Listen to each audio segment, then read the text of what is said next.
Programme में एक बार फिर खुश आमदीद। बात हो रही थी आर्मी चीफ की तैनाती और इस हवाले से कहा यह जा रहा है कि सबरी जो है वो वज़ीर आज़म ऑफिस में मौसूल हो गई है और जो जिसका इंतज़ार था वो घड़ी आन पहुंची। अब देखना यह है कि नाम कौन कौन से हैं और उसमें जो हुकूमत की तरफ से सीनियरिटी वाइज जो नाम है ज़ाहिर है सबसे पहले रखा गया था, जो पहले भी डिस्कस हुआ उसके ऊपर मुस्लिम लीग नून की बड़ी मीटिंग्स भी हुई हैं। तो क्या वो नाम फ़ाइनल हुआ, चूँकि उसके ऊपर ही सबसे ज़्यादा बात हो रही थी। देखना यह है कि अब फ़ाइनल क्या होता है और इस समरी के हवाले से ज़रा अब ये आगे मूव करेगी और जब मामला जो है वो अब 48 घंटों से लेकर 24 घंटों में हल होता हुआ नज़र आ रहा है। ज़ुल्फ़िकार अली बदर साहब, कहा यह जा रहा है, इतलात आ रही हैं अभी कि समरी जो है वो आ गई है और चूँकि कहा जा रहा था कि अगले 48 घंटे के अंदर अंदर ये हो जाएगा और पीर कल गुजर गया, आज ज़रा ट्यूसडे है। किस तरह देखते हैं, अच्छा है एक प्रोसीजर हो जाए और उसके बाद जिस तरह आपके बाकी कोलीग्स भी बात कर रहे थे कि इलेक्शंस की तरफ जाना है, इकॉनमी बेहतर करनी है, ज़ाहिर है अब वक्त पे भी इलेक्शंस हो तो 8-9 महीने रह गए आपके पास। देखिए भाई, मेरे पास इसकी डिटेल्स नहीं है कि समरी प्राइम मिनिस्टर हाउस में पहुंची है या नहीं पहुंची। अभी आपने बताया, लेकिन ये रूटीन प्रोसीजर में समरी ने मूव होना था और पहुंचनी थी। वो आज पहुंच जाए, कल पहुंच जाए, उसने पहुंचना है और जो भी नाम की रिकमेंडेशन सीनियर मोस्ट होंगे वो आएगी और उसमें से प्राइम मिनिस्टर ने अपनी, जो प्राइम मिनिस्टर का प्रोगेटिव है, उसका सवाबदीदी इख्तियार है, उसने अपनी मर्जी से एक नाम को रिकमेंड कर देना है चीफ ऑफ आर्मी स्टाफ के लिए। तो ये नॉर्मल रूटीन के प्रोसीजर है। हाँ, क्योंकि इसको खान साहब ने थोड़ा सा पॉलिटिसाइज कर दिया और उसको अपनी मर्जी के लिए इस्तेमाल किया, क्योंकि वो किसी एक शख्स के ऊपर चाह रहे थे वो ना हो या उनकी मर्जी का कोई शख्स हो। तो ऐसा तो नहीं होता, ये प्राइम मिनिस्टर की स्वाबदीद है। प्राइम मिनिस्टर जिसको करेगा आर्मी चीफ नामजद, तो उसी ने आर्मी चीफ बनना है। इसके ऊपर कोई भी शख्स, इसके ऊपर ना कोई अड़ी डाल सकता है, ना कोई अपना मुशावरत कर सकता है।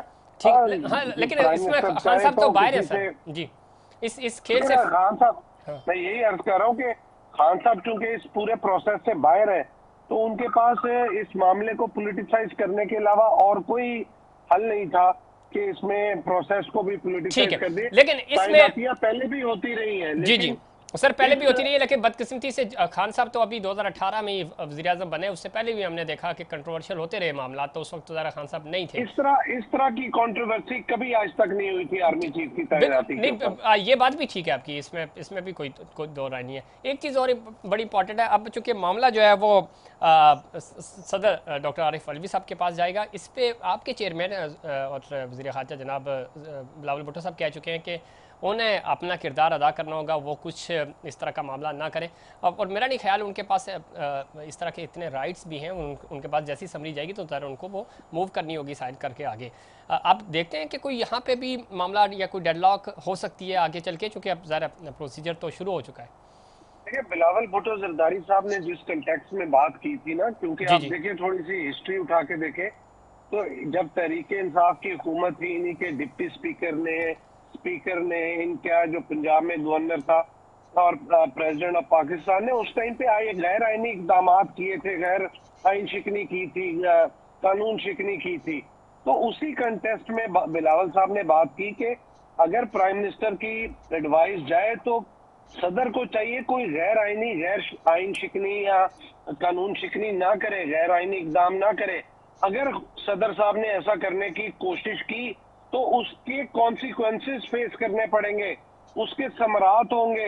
देखिए, ये आइन और कानून जो है ना, ये सदर पाकिस्तान आइन के ताबे है। इस तरह नहीं है कि आइन सदर पाकिस्तान के ताबे है कि वो अपनी मर्जी से आइन की इंटरप्रिटेशन करे। तो उसके ऊपर उन्होंने सिर्फ आईनी बात की थी, कोई धमकी नहीं दी थी, कोई ऐसी बात नहीं की, एक जनरल बात की थी। उसको इन्होंने उसकी इंटरप्रिटेशन अपनी मर्जी चले की और ठीक, मैं समझता हूँ कि वो बड़ी मुनासिब कोई बात थी कोई कि नहीं, बात उसमें। बिल्कुल मुनासिब थी और नहीं होनी चाहिए, कोई गैर आइनी इकदाम होना भी नहीं चाहिए। जमहूरी जो सिस्टम है इसको आगे चलना चाहिए और इदारों को भी ज़रा जो एक इनपुट है सदर ममलिकत का, वो भी उसी तरह होना चाहिए ताकि कोई बायसनेस हमें नज़र ना आए। उस्मान रियाज प्राइम मिनिस्टर की एडवाइस है तो सदर पाकिस्तान उसके ऊपर जो है साइन करें और उसको डिस्पोज ऑफ जी, करें। आर्टिकल 48 यही कहता है, और इसमें ज़ाहिर उसको लिंगर ऑन करने की जरूरत ही नहीं है जी मैटर बिल्कुल, को। जी बिल्कुल, लेकिन वो चूंकि बयान आया तो उसके बाद ये एक बड़ी डिबेट बन गई। उस्मा रियाज जदून साहिबा, चूंकि समरी आ गई है और उसमें जो नाम है आसिम मुनीर साहब, साहिर शमशाद साहब, अजहर अब्बास साहब और जनरल नुमान महमूद साहब, फैज़ हमीद साहब और मोहम्मद आमिर साहब, ये 6 नाम हैं जो इस समरी में शामिल हैं। अब इसमें से एक का चुनाव होना है। किस तरह देखती हैं? एक तो डॉक्टर आरिफ अलवी साहब के किरदार पे भी मैं आपका रिस्पॉन्स चाहूँगा, जिस तरह जुल्फ़िकार अली भट्टी साहब कह रहे थे, और दूसरा अब समरी ज़ारा प्रोसीजर शुरू हो चुका है। अब मामला जो है वो सुकुड़ता हुआ और 11th आवर की तरफ जा रहा है। देखें जी, सबसे पहले तो मैं आपने जिस तरह से बताया कि बिलावल भुट्टो जरदारी साहब जिस तरह से आरिफ अलवी साहब को एक तरह से मुझे तो हैरत हुई थी कि उन्होंने किस तरह से धमकी आमेज तरीके से उन्होंने कहा कि जी आप कोई इस किस्म का एडवेंचर नहीं कीजिएगा। मैं हैरान होती हूँ और कि ये इस तरह की बात ये किस तरह से कर सकते हैं। लेकिन फिर बात वो ये, बिलावल भुट्टो जरदारी साहब को तो जो कोई लिख के देगा और जिस तरह से कहेगा उन्होंने तो उसी तरह से बात करनी है। इसलिए हम एक ऐसा सिर्फ बिलावल भुट्टो साहब को देखें तो उनको इस चीज पे ब्लेम नहीं कर सकते। उन्होंने तो जो चीज लिख कर देनी है वही उन्होंने पढ़नी है। जहाँ तक देखिए कोई लिखी पढ़ी बात नहीं है, एक उन्होंने आईनी बात की थी और उसके ऊपर उन्होंने बताया, कोई धमकी में बात थी नहीं। धमकी तो और तरीके की होती है। अगर आप चाहेंगे किसी दिन आपको बताऊंगा कि तारीख में किसने किसको कैसे धमकी दी, वो ये टॉपिक नहीं है तो टाइम जाया होगा। जुल्फ़िकार अली भट्टी साहब, उस्मा रियाज साहिबा को कंप्लीट करने दें। अब धमकियां अभी देनी भी नहीं है, माहौल अच्छा है तो अच्छा ही चलने दें सर। मैं जी माहौल बिगाड़ना भी नहीं चाह रही, और ये मेरे भाई इनके जिस वक्त ये बोल रहे थे मैं खामोशी से जी बिल्कुल कंप्लीट करें। इसको भी रिक्वेस्ट करूंगी कि आप भी खामोशी से मेरी बात को सुने। हाँ, अगर आपको किसी मेरी बात पे ऑब्जेक्शन हो तो बाद में आप जरूर उसके ऊपर बात कीजिएगा। पहली बात। दूसरी बात यह है कि जी इस वक्त आपको सबको बहुत अच्छी तरह से बात पता है कि खान साहब ने ऑलरेडी ये बात कर दी है कि जी आज जो भी आर्मी चीफ आता है हमें उस पर कोई एतराज नहीं है। बात यह है कि इस वक्त पीडीएम खुद परेशान और आपस में लड़ाई झगड़ों में बैठी हुई है कि किसको आना चाहिए किसको नहीं आना चाहिए। असल में ये मैंने आपसे पहले भी जिक्र किया कि ये बिल्कुल अननेचुरल अलायंस है जो पीडीएम का बना हुआ है। ये जो अभी आपने बात की ना कि पिछले अदवार में भी कंट्रोवर्शियल किया जाता रहा है और बिल्कुल ये किया जाता रहा है, और अभी जैसा मेरे भाई ने कहा कि इस तरह का कंट्रोवर्शियल नहीं हुआ जिस तरह से अभी हो रहा है, इस तरह से पहले कभी नहीं हुआ। देखिए पहले का मतलब कुछ और था। पहले आप शहबाज शरीफ को सड़कों पे घसीटते थे, शहबाज शरीफ आपका पेट फाड़ के पैसे निकाला करते थे। उस जमाने में फिर अपने अपने मफादात होते थे, अपने अपनी पसंद हुआ करती थी और आप दोनों के अंदर एक इख्तलाफात होते थे जो इख्तलाफात सारी अवाम को नजर आते थे। इस दफा तो बात यह है कि तमाम पीडीएम जो एक दूसरे के पेट फाड़ रही थी इकट्ठी होकर आर्मी चीफ की सिलेक्शन कर रही है। खान साहब तो ना ऑपोजिशन में बैठे हुए हैं ना असेंबली में बैठे हुए हैं, वो तो असेंबली से बाहर बैठे हुए हैं। वो अपने अवाम के साथ कॉन्टेक्ट में और अपनी अवाम को अपनी जो पॉइंट ऑफ व्यू है वो बताना और अपनी सियासत कर रहे हैं। तो बात यह है कि इस दफा ये जो हालात इतने खराब हुए हैं ये पीटीआई ने नहीं, ये पीडीएम ने खुद किया। अभी अच्छा इसमें आगे भी देखिएगा कि अभी भी इन लोगों के दरमियान कोई चीज भी मैं नहीं समझती कि तरीके के साथ हल हो सकेगी। ये आगे भी यही कंट्रोवर्शियल बनाएंगे और इस मामले को निगरान ये करेंगे, सदर मुमलिकत नहीं करेंगे। ठीक है उस्मा रियाज जदून साहिबा, आपने कहा कि ये जो इत्तेहाद है गैर फितरी इत्तेहाद है, पेट फाड़ने की बातें हो रही थी और सड़कों पे घसीटने की, लेकिन ये पहले दिन से आप लोग कह रहे हैं कि ये नहीं चल सकेंगे। 7 महीने से तो ये चल रहे हैं और 7 ही महीने तकरीबन रह गए हैं। तो अब ये और बाज़ार यही लग रहा है कि ये जैसे भी इत्तेहाद है लेकिन ये कंटिन्यू कर पाएंगे, कंप्लीट कर लेंगे। कम अज़ कम ये लड़ाई झगड़ा करके पीछे नहीं हटने वाले जो बाज़ार लग रहा है। देखें जी, ये जो हमारे खिलाफ तहरीक अदम एतमाद आई थी ना वो इसलिए आई थी कि हमने पाकिस्तान में बहुत ज्यादा महंगाई की हुई थी, ठीक है, और बात यह है कि खान साहब ने पहले कहा था कि ये तमाम लोग तहरीक इंसाफ के खिलाफ इकट्ठे हो जाएंगे। आज ये इकट्ठे हुए हुए एक दूसरे को ही नवाज रहे हैं, पाकिस्तान या पाकिस्तानी अवाम के बारे में नहीं सोच ठीक रहे। है। आज जो खान साहब का जो मार्च महंगाई इनके खिलाफ, पीडीएम के खिलाफ, और जल्द से जल्द इलेक्शन के लिए जो लॉन्ग मार्च हो रहा है, वो इसीलिए हो रहा है कि ये लोग सिर्फ अपने आप को नवाजने में लगे हुए, पाकिस्तान को डिफॉल्ट पे ले आए, मुल्क की इकोनॉमी तबाह और बर्बाद करके रख दी, लोगों की माशी हालात इन्होंने खराब करके रख दिए। ठीक है, तो आज ये लोग सिर्फ एक दूसरे को नवाज रहे हैं। ठीक है, इसमें जुल्फिकार अली भट्टी साहब आप कुछ ऐड करना? इंपॉर्टेंट चीजों के ऊपर ये एक दूसरे के साथ कभी भी नहीं हो सकते। जुल्फिकार अली भट्टी साहब 30 सेकंड में आप रिस्पॉन्ड करते हैं, फिर मैं डॉक्टर समीना मतलूब साहब की तरफ जाऊंगा। आपको देखिए, ये जितनी बात की है ना मेरी बहन ने, ये ऐसा है कि ये सारी की सारी इमरान खान साहब ने इनिशिएट की है। जब 200 बंदे की इकोनॉमिक टीम इनसे मैनेज नहीं हो पाई, जिसका दावा करते थे, फिर 8-9 महीने इन्होंने कहा कशकोल नहीं उठाएंगे, फिर आईएमएफ के पास गए, आईएमएफ ने मुर्गा बना के इनसे अपनी मर्जी का एग्रीमेंट साइन करवाया, फिर 3.25 साल इन्होंने हुकूमत में इकोनॉमी तबाह कर दी, महंगाई कर दी, डिप्लोमेसी कंट्रोल नहीं हो सकी और इखलाकियात भी तबाह। ठीक है जुल्फिकार अली भट्टी साहब, बिल्कुल ठीक, लेकिन इसमें एक चीज ऐड कर दूं, चूंकि सर इनका किया हुआ आईएमएफ का एग्रीमेंट, सॉवरेन एग्रीमेंट, वो यही हुकूमत उसकी पासदारी कर रही है। डॉक्टर साहब इंतजार कर रहे हैं, तो इन्हीं की स्टार्ट की हुई है और इसी हुकूमत ने फिर उसको कंट्रोल करने में। जुल्फिकार अली भट्टी साहब बस एक जुमला मैं ऐड कर दूं इसमें, और मसला ये है कि इन्होंने अपनी गलतियां मानी 3.5 साल में, और इमरान खान साहब को एक क्रेडिट दें कि वो प्राइम मिनिस्टर थे और शुरू में उन्होंने बिल्कुल 90 दिन का कहा था करप्शन भी खत्म हो जाएगी, 200 लोगों की टीम है, फिर उन्होंने माना कि मुझसे गलती हुई, हम डिलीवर नहीं कर सके, और सिटिंग प्राइम मिनिस्टर थे तो वो अपनी गलतियों का एतराफ़ कर रहे थे। इसमें तनकीद हो सकती है, बात हो सकती है, लेकिन उन्होंने एतराफ़ किया। आप यानी पीडीएम, आपकी सारी जमातें ये कह रही थी कि हम तजर्बेकार हैं, हम तो इसको यूं मसले हल कर देंगे, तो आप तो तजर्बेकार थे, आप भी सही नहीं कर सके ना इस इकॉनमी को। देखिए, ये आपकी बात ठीक है, ये जब हुकूमत में आने से पहले जो भी उसके ऊपर एंटिसिपेशन थी, उनका ख्याल था कि हम आके आईएमएफ के साथ दोबारा रीनिगोशिएट करेंगे टर्म्स एंड कंडीशंस को, और हम उस सारे एग्रीमेंट को रिव्यू करवाएंगे और हम बेहतर कर लेंगे। लेकिन आईएमएफ ने जो खान साहब के साथ वन साइडेड एग्रीमेंट किया था, ठीक है, उन्होंने कहा कि भाई ये वही प्रोग्राम है जो इमरान खान साहब की गवर्नमेंट ने किया। ठीक है, तो उसकी वजह से मुश्किल हुई। ठीक है, मैं आऊंगा दोबारा आऊंगा आपकी तरफ, चेंज करने नहीं ठीक, देंगे। मैं आऊंगा, मैं डॉक्टर साहब कर देते खान साहब को।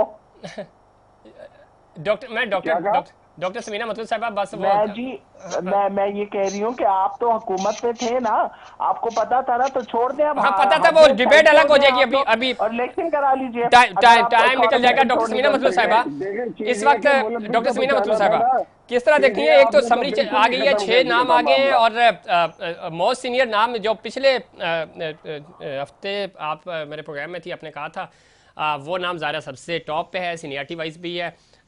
लॉक उधर ही होगा मामला, या चूंकि उस 5वां और तीसरा नाम जो है वो बड़ा गर्दिश कर रहा है इस वक्त लिस्ट के। बात तो वही फिर हम खुद ही इस बात को छोड़ते नहीं है।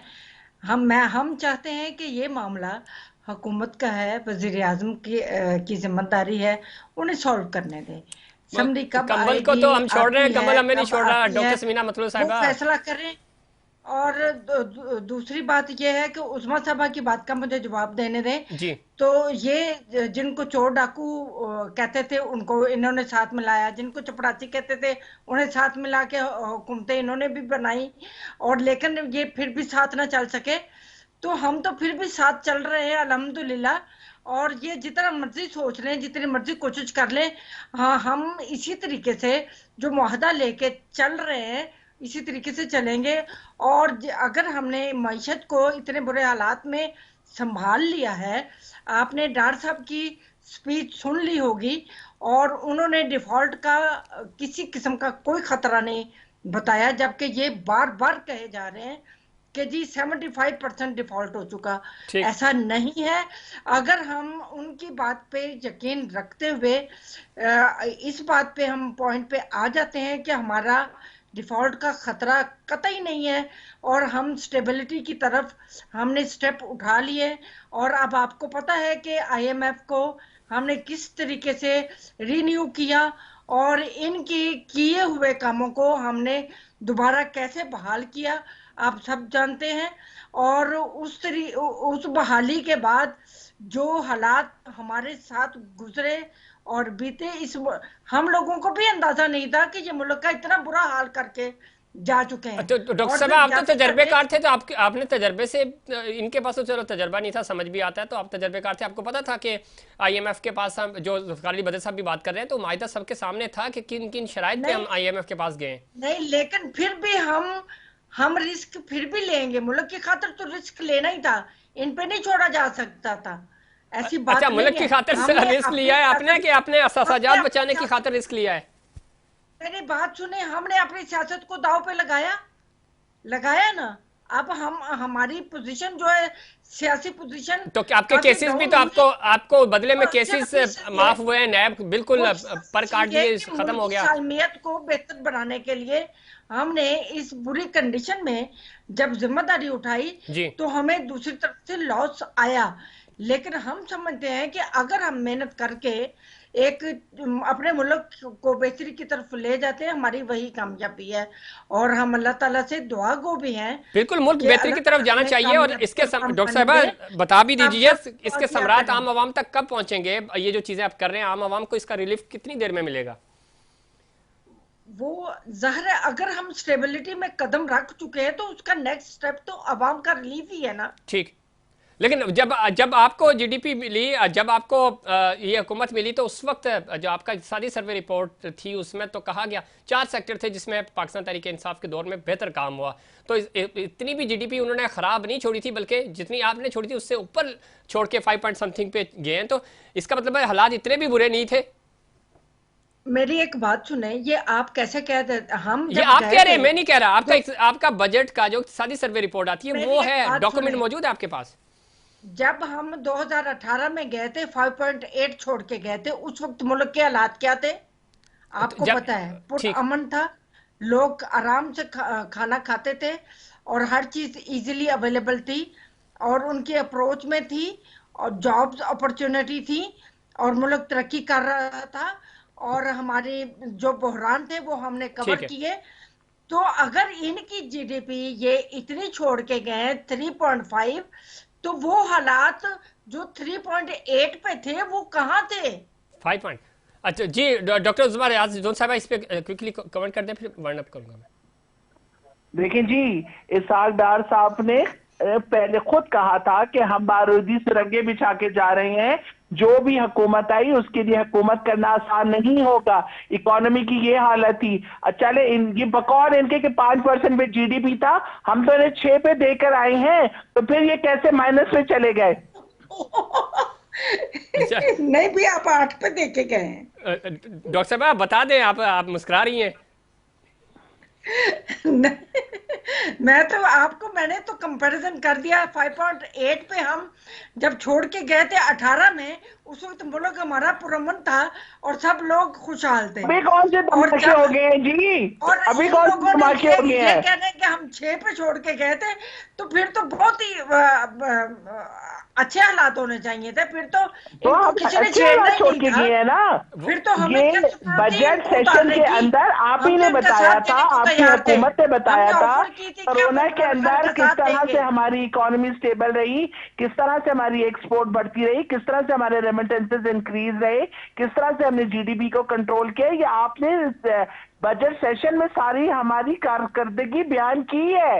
ये तो अब मैं आपसे यही क्वेश्चन कर रही हूँ ना कि हम तो आपको 6% पे जीडीपी छोड़ के गए, आप किस तरह से माइनस में ले गए? ये जो आप लोगों की इत्तेहाद जो और इत्तेफाक है ना, ये एक दूसरे के लिए ही है, एक दूसरे को फैसिलिटेट करने के लिए, लोगों के लिए नहीं है, मुल्क के लिए नहीं है। पेट्रोल की कीमत आज इंटरनेशनल मार्केट में क्या उस्मान है, रियाज जदूर आप साहिबा क्या ये कह कह रहे रहे हैं कि हैं? हमने तो अपनी सियासत दांव पे लगा दी, मुल्क बचाया है। तो उस्मान रियाज साहबा, तो आप किसको और मुल्क फैसिलिटेट को कर भी रही दांव पे थी? लगाया, मुल्क आप की किसको इकोनॉमी दांव फैसिलिटेट पे कर रहे थे? लगाई, हर चीज उन्होंने 6 ये जीडीपी दांव पे पे खेलते हैं। बात सुन लेना, ये दांव पे खेलते हैं और फिर उसके बाद दांव लगा के बाहर एविएशन भाग का जाते हैं। आपने सत्यानाश कर दिया, सब कुछ, सारा सिस्टम आप लोगों ने खराब कर दिए, बर्बाद कर दिए। समीना साहिबा, हम अभी भी पाकिस्तान के अंदर मौजूद हैं, हम पाकिस्तान के हालात को सामने से फेस कर रहे हैं, आपके लीडर की तरह थोड़ी बाहर भाग गए हैं हम लोग। समीना साहबा भी इस्लामाबाद में बैठी हैं, ऐसी बात नहीं है। हाँ, कौन गया हुआ है बाहर? हम तो इधर ही हैं। हम आपको भी फेस करते रहे हैं, अब इन हालात जो आपको को भी देख रहे लीड हैं। करता है वो किधर है, मैं ये पूछ रही हूँ। वो आपकी लीडर साहिबा किधर है? वो लीडर किधर है आपका जो आपको लीड करेगा? आप बगैर लीडर के तो नहीं काम कर सकती ना, वो लीडर तो बुलाए आप पाकिस्तान।